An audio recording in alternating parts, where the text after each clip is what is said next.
Hi, welcome to SBR Sports Picks. My name is Peter Loshak. Today is Thursday, November 30th. We've got UFC 218 coming up, the rematch of Holloway and Jose Aldo in Detroit, Michigan. And as always, we're going to break down this card from betting and odds perspective with our regular guest MMA and boxing odds expert analyst, Andreas Hale. Andreas Hale, thanks for being back with us one more time. Absolutely. It's a big fight this weekend, so I look forward to talking about it. Yes, this is a nice card, and I feel, a lot of times these cards have maybe some plays that I'm leaning towards. I feel like I'm seeing a bunch of plays that I'm really liking a lot on this card. We'll see if you agree. It starts with the Jose Aldo Holloway fight. Obviously, Aldo took this one on short notice. Obviously, Aldo got finished in his last fight. Now, normally Aldo is, one of his trademarks is that he's hard to hit. Holloway, a high-volume striker, was able to hit Aldo in his last fight. And my assumption here is that Aldo's going to be at least a little bit more defensively capable in this fight than he was in the first fight. At least a little bit more, and that should make this fight at least go over the 2.5 rounds, which is what it's set at right now at minus 165. So that's the play I'm really liking here. As far as the side's concerned, Holloway obviously is awesome. Minus 320 is the current line for him. On the other side, Aldo is plus 260. Now, obviously, Aldo's in decline, and Holloway is a superior fighter here, but it's amazing how esteemed Aldo was recently. Now here you're getting plus 260 on Aldo against Holloway, but I'm liking the over 2.5 rounds, minus 165. What do you think, Andreas? I like the over as well. I think Jose Aldo saw what he had to see out of Max Holloway in the first fight, realized that he's a high-volume striker that's got a lot of length and has a lot to deal with.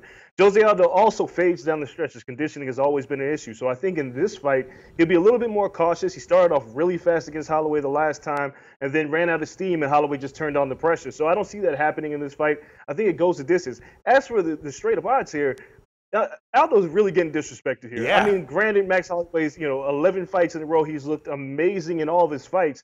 But this is a former #1 pound-for-pound fighter we're talking about. I know the careers are going in opposite directions, but for the value alone, I like Jose Aldo at a plus 260. I don't think you can really go wrong there just taking a shot at it. Yeah, I mean, the way these odds are set, it's almost being set as if, Aldo has no chance and the market's just daring you to lay minus 320 with Holloway. But, I mean, Aldo could win this fight, right?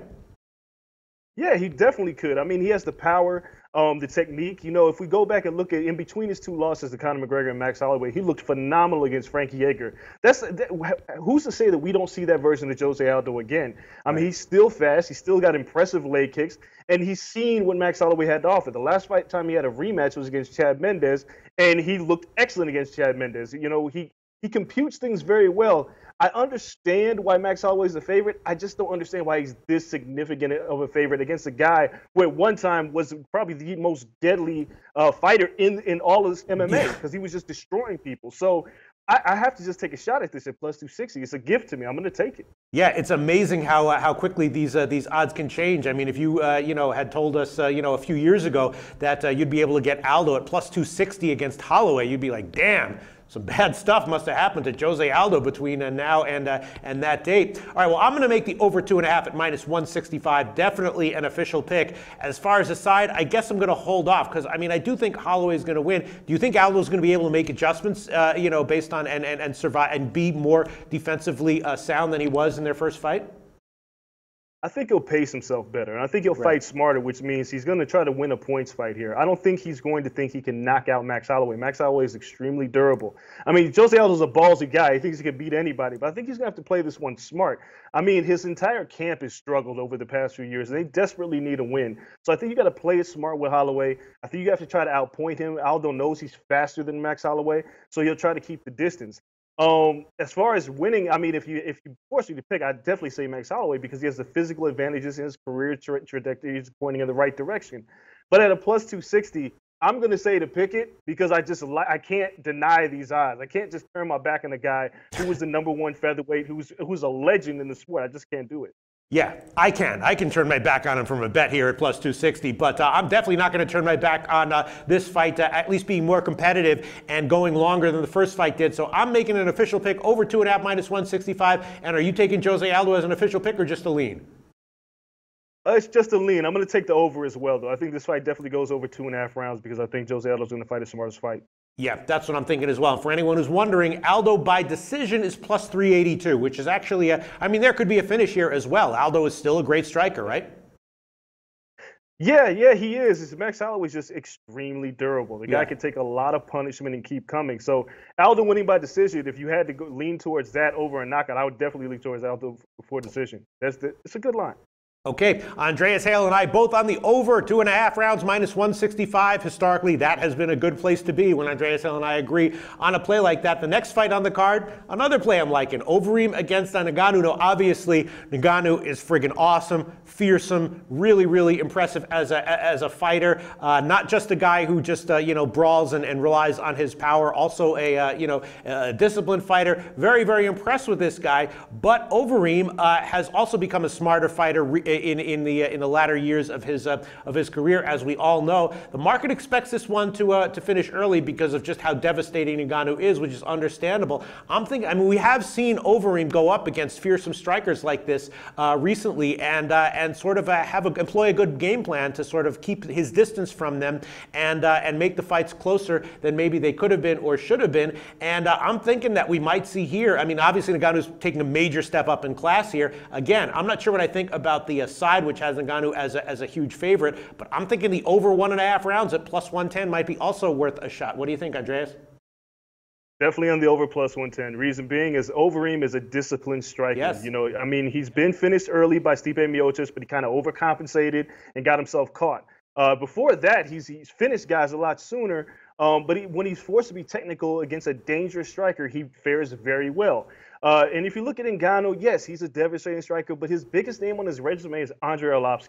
And that doesn't really tell you a whole lot at the end of the day. Technique is going to play a lot in this fight, and Overeem has technique. This guy is probably the most decorated UFC heavyweight of all time in terms of titles he's won outside of the UFC. So I definitely see this going over 1.5 rounds. And again, I think this is another level of disrespect here. Yeah. Plus 210, that's a lot. That's a lot for a guy who was just fighting for a world title against a guy whose biggest name is Andrei Arlovski. I don't like it. I'm heavily leaning towards Overeem because of the line here, but my lock is this over 1.5 rounds. I think he plays it smart in this thing, might go the distance. Yeah, that's what I'm thinking as well. Again, and the line's been getting bet up for Ngannou. A few days ago it was minus 220. Now it's all the way up to minus 250. Overeem on the other side plus 210. And I feel the same way as with the Aldo fight. I really don't want to bet against Ngannou because he really is as impressive as he looks. But again, yeah, Overeem is a quality fighter who's been through it all, and now you're getting plus 210 on him to pull out a win. So once again, I would agree with you. I'd be leaning Overeem here at plus 210. Definitely not going to bet that one, though. I did bet the over 1.5 rounds at plus 110. That's my official pick on this one. Andreas Hale, are you on the over 1.5 plus 110 officially, or something else? Do you want it to go the distance? And are you going to have an official play on either fighter here to win? No, I'm going to lean heavily on Overeem, just like I'm leaning heavily on Aldo. The lines are just too good to turn down, but I won't make it a lock. What I will make a lock is this thing going over 1.5 rounds. Yes. A smart fighter is going to play it smart here. I don't think he's going to allow Ngannou to just catch him sleeping. Yeah, absolutely. That's great value in my opinion. Andreas Hale agreeing with it. Another good play I think we might have identified. Next fight is Cejudo against Pettis. This one I did not bet, and I don't think I'm going to. Obviously, it's an interesting fight. Cejudo has also been getting bet up significantly as a favorite. He was minus 230 a few days ago. Now it's all the way up to minus 280. Again, obviously, Cejudo I think is clearly the better fighter. Awesome, a guy I don't want to bet against, but Pettis is no slouch. Not sure that Pettis might not have value at plus 240. And the market expects this one to go the distance. The over 2.5 rounds is minus 280, and the under is plus 240. I think it's going to be a pass for me. What can you tell us about this fight? Do you think there's any betting value one way or the other here? No, I don't. I think Cejudo's hands have improved tremendously since the Demetrius Johnson fight. He looked excellent against Joseph Benavidez, despite losing that fight. And he has the highly decorated wrestling background, which are all, the problems that Sergio Pettis is going to run into this fight. So I think he should be a significant favorite. This is not a fight where I'm going to say you should lean on Sergio Pettis. I don't see him having the physical advantages here. And I do think this probably goes the distance because Sergio Pettis is a capable striker, and he has a pretty solid ground game, and he's kind of durable as well. If I had to pick a lean here, it would be the under, but I'm going to stay away from this fight just because I think it's right where it needs to be, and I really like Cejudo, but I just can't bet him with that line. Yeah, that's what I was thinking exactly as well. I don't necessarily think there's going to be a finish, but there could be a finish, and the under 2.5 is plus 240. I mean, Pettis can win inside the distance. I think if Pettis does win, it's more likely to be inside the distance than not, right? Yeah, it's more likely. I mean, he hasn't had a finish, and I'm sitting there looking. He hasn't had a finish since 2014.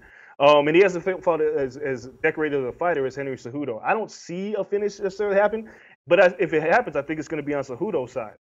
Again, if you look at his hands and how his striking over the past few fights, he's looked very good, and I think he's going to want to show that off. It's just really hard when a guy like Sergio Pettis is pretty durable, trains with his brother Anthony Pettis, has pretty much seen everything that you need to see from a striker. So I'm going to stay away, but I would lean towards the under if you force me to. Yeah. That's how I feel as well. I'm on the verge of taking that as an official pick, under 2.5 plus 240. But as of right now, I'll leave it as a lean. Next fight, of course, is the fight that a lot of people are considering the main fight on the card. Eddie Alvarez against Gaethje. These guys are both huge brawlers. Everyone's expecting this to be fight of the night, of the wild finish here. And a lot of times with these fights that are expected to end early, I'm usually leaning over. But this one, I think there's no way there's going to be a finish here. And I'm actually a little bit surprised because obviously the market for fights like these has no problem setting, the total of 1.5 at, minus 130 to the under, plus 110 to the over as the Overeem fight is. But this one actually earlier, the over was minus 185. It's since gotten bet down, but it's still now minus 160, and the under is actually plus 140. I think that's probably a decent bet. I don't think there's going to be a finish, and I'm actually thinking that the fight, because I think there could be a late finish, the fight not going the distance at minus 175 might be a great bet here. What do you think? That's exactly what I'm thinking. I think there will be a finish. And the reason why is Justin Gaethje's just a savage. I mean, the guy just brutalizes everybody he fights. He gets rocked in every fight he's in, and then he turns up the volume. He's got ridiculous leg kicks. And Eddie Alvarez doesn't necessarily check leg kicks all that well. So you're looking at two guys who go full steam ahead. But the thing is that Gaethje, I think, has a lot more in the tank. He has the physical advantages in terms of the attributes and height and reach. But I think Eddie Alvarez is here to stay for at least a round and a half. I mean, the guy, Gaethje's not a one-punch finish guy. He's the type of guy who just wears you down. So I think we'll get a late finish. So I like the over here, but I like this thing ending inside the distance. Really? Yeah, that's what I actually don't like the over, but I definitely would prefer to take the fight not going the distance than taking the under 1.5 at plus 140. And then as far as who's going to win this fight, I mean, obviously with the styles that these guys prefer, it confers a huge advantage to a younger, fresher fighter, which is Gaethje here. He's just minus 185. Alvarez on the other side plus 160. And if you hear the way Alvarez is talking, he's talking about how he doesn't really have a game plan here. He's just going to go into this fight and use his instincts and battle as much as he can. And my sense is that maybe Gaethje, even though he's a pretty big favorite here, and Alvarez, of course, is a dangerous fighter, without question, can end this without question, that Gaethje might actually have the value, or do you think that Alvarez is getting disrespected at plus 160? No, I don't. I think Gaethje has the value. I think Gaethje, as punishing of a fighter he is, I think he finishes off Eddie. I think he's too good in so many places. And nobody's been able to finish Justin Gaethje. He's undefeated. Of course, he came from World Series of Fighting where they say that, the guys aren't as good. But if you look at what he did against Michael Johnson, he just destroyed the guy after getting rocked in the first round. I think the same thing happens here. Eddie Alvarez is a guy who doesn't really fight with a game plan. The last time he did have a game plan was against Anthony Pettis, where he just decided to put his head in his chest. But he can't do that against Justin Gaethje. Yeah. Gaethje's got too many physical advantages. He's too brutal of a leg. His leg kicks are brutal. His striking is ridiculous. And I think he really wants to make a statement because he wants that title fight. So my lock here is Justin Gaethje to win this fight. Yeah, that's what I was thinking as well. And it's interesting. You might be wondering, what strategy in training camp are these fighters employing? And Eddie Alvarez actually said, this is a quote from Eddie Alvarez. He said, "I spent a great deal of this training camp working on not giving a fuck, and I'm getting better and better the less I care." That's an interesting approach to success in the octagon, right? Yeah, I mean, it is, especially when you look at a guy like Gaethje who goes in there, just goes balls to the wall, and his only game plan is to beat you up. It's not to keep distance. It's not to win on points. His game plan is to beat you up. So I guess it's smart if you're Eddie Alvarez to go in there and just fight a bar fight, essentially, with some technique. Yeah. All right. I will make two bets, official picks. They are correlated, but that's okay. I'm going to take the fight not going the distance at -175. It's a current line of 5 dimes.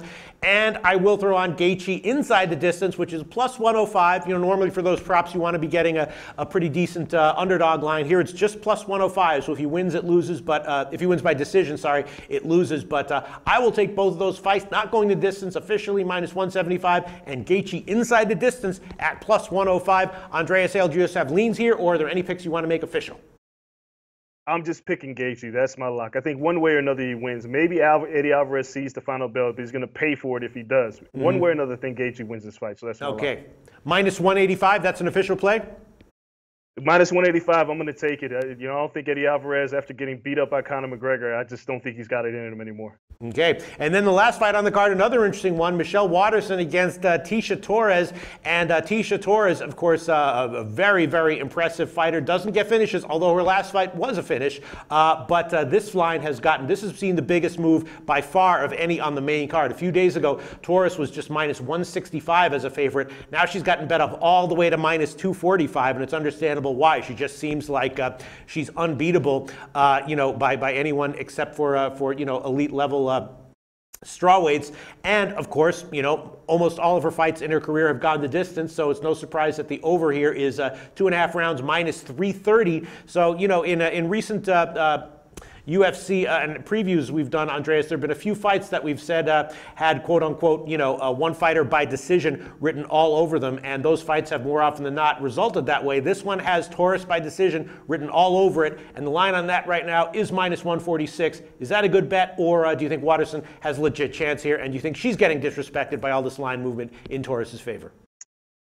She is slightly. The problem is here, if you look at these two fighters, Tecia Torres is a high-volume striker who fights and puts it kind of all out there. Michelle Waterson is a little bit more calculated. So on the volume alone is where Waterson loses his fight.